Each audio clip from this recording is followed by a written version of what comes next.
Chapter 0. The rain was unrelenting, soaking through her coat, chilling her skin as she hurried through the back streets, places she'd walked 100 times before, places she thought were safe. But then the man stepped from the shadows, the stench of cheap alcohol thick on his breath, his voice slurred but sharp, filled with a kind of intent that turned her stomach cold. Her pulse spiked, panic surging through her veins, her steps quickening until his hands grabbed her, until she fell, her back hitting the wet ground, her body pinned beneath him. She scrabbled, her fingers desperately searching for anything at all, and then, cold against her fingertips, she found the shard of glass. She didn't think. She didn't plan. She just acted. Her hand jerked forward, the glass slicing through the air, and when she felt the wet warmth against her fingers, when she heard the sickening gurgle, when his weight collapsed onto her, she realized she had just killed a man. Chapter 1. The Crypt Below. The weight of death in her hands. The rain pounded against the alley, washing away the warmth of the moment before, the warmth of life, the illusion of safety that had shattered the second he reached for her. Jade pushed him off, the body slumping onto the soaked ground, lifeless, heavy, still warm. Her breath came in ragged gasps, her hands sticky with blood, the shard of glass still clutched between her fingers. She had killed him. And now She had to hide him. the crypt, a place for the forgotten dead. She dragged him, her arms burning, every step forcing her to process what she had just done. Her mind screamed at her to run, to leave him rotting in the alley, to pretend none of this had happened. But she knew better. They would find him. They would come looking. And Jade? She would be the first name whispered in suspicion. The graveyard loomed, its stones slick with rain, the air thick with the scent of wet earth and decay. The crypt stood at the edge, its iron gate rusted, its entrance waiting. A place meant for those who had already been forgotten. And now? She would force it to forget him, too. Inside the darkness, she forced open the gate, the hinges screaming in protest, the sound swallowed by the storm. Inside, the air was thick, unmoving, untouched by anything but time. She dropped the body inside, her pulse hammering, her breath sharp, her mind frantic. This wasn't a burial. It was a cover-up. It was survival. And as she stepped back, pressing herself against the crypt wall, staring at the corpse that now lay among the forgotten, she felt something shift in the air, something watching, something waiting, something calling to her. Because tonight, she hadn't just killed a man, she had marked herself in blood, and something deep within the crypt had felt it. Chapter 2. The slab beneath the earth, the whisper beneath her skin. Jade's breath was sharp, uneven, burning in her lungs as she yanked the rusted iron gate shut behind her, sealing herself inside the crypt with the body she was now forced to claim. The air was thick, weighted, pressing against her skin like something watching, something unseen, something waiting for her to move deeper into the darkness. And then a twinge. Not pain, not fear, something else. Something pulling her forward, like an unseen hand guiding her steps. Her gaze flickered toward the bottom of the cobbled steps, toward the place where the crypt did not end, but descended further. And there, resting beneath the weight of time, was a stone slab. It was wrong in its placement, in its presence, in the way it felt like it had existed far longer than anything around it. But more than that, it felt like it was waiting for her. She shouldn't move forward. She should leave. She should run. But her fingers tightened around the man's limp wrist, and her feet moved without her truly realizing it. One step, then another. She was going deeper, pulling the blood-soaked corpse with her, and the crypt was watching. Chapter 3. The First Binding. Blood against the dead. Jade's fingers trembled, slick with rain and blood, the shard of glass warm in her grasp, as though it remembered the life it had taken. Her mind whispered, "Cut yourself."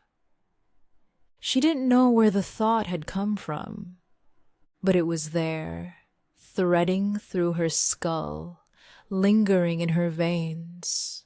A whisper too quiet to be her own, but too commanding to ignore. So she obeyed.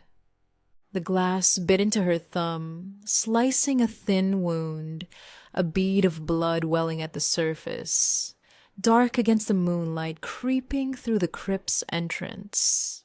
She hesitated, only for a second. Then she dropped it.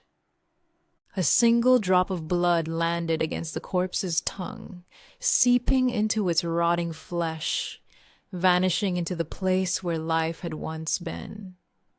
And then the body exhaled. Not air, not breath. Something else. Something wrong.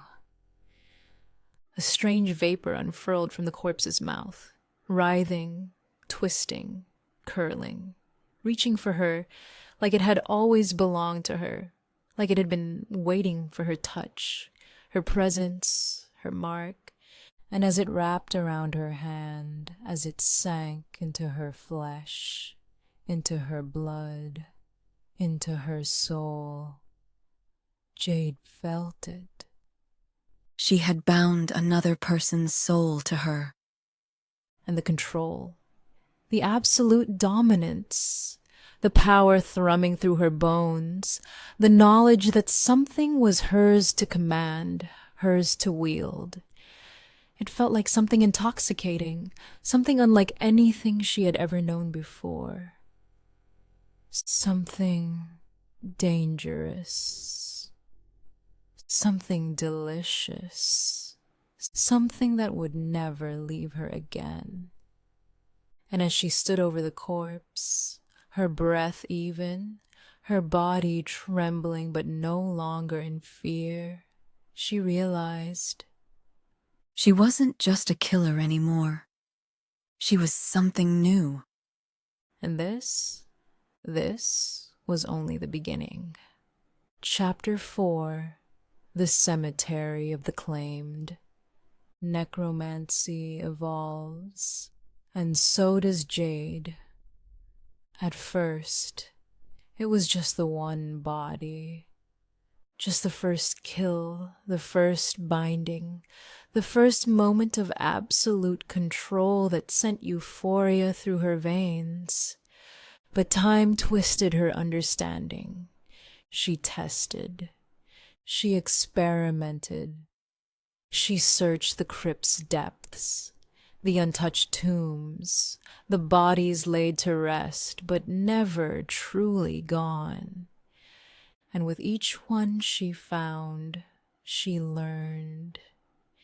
This wasn't just about her kills. It was about any corpse, any vessel, any soul waiting to be claimed. She could harvest them, pull them from their decayed remains, gather them like trophies, store them within herself like whispers waiting to be unleashed. And when the time came, she realized she could put them back, not just into their own bodies. That was too simple. She could place any soul into any corpse. She could force them to move, to speak, to fight, to bend beneath her will. A puppet, a mockery of life. A creation only she could command.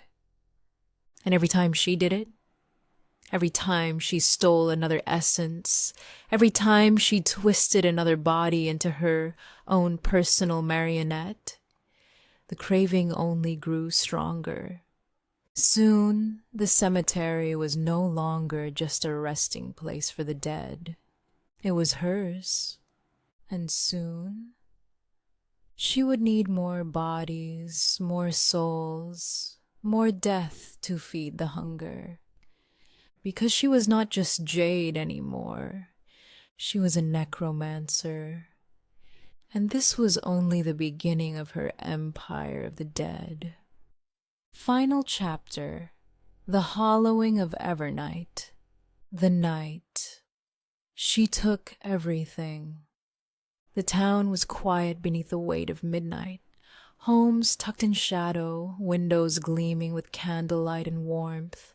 The streets alive with the scent of rain-soaked stone and lingering dreams of those still tucked safely in their beds. They did not know what was coming. Jade stood at the cemetery gates, the crypt behind her, filled with the chorus of stolen souls, each bound beneath her skin, each whispering for more, for hunger, for control.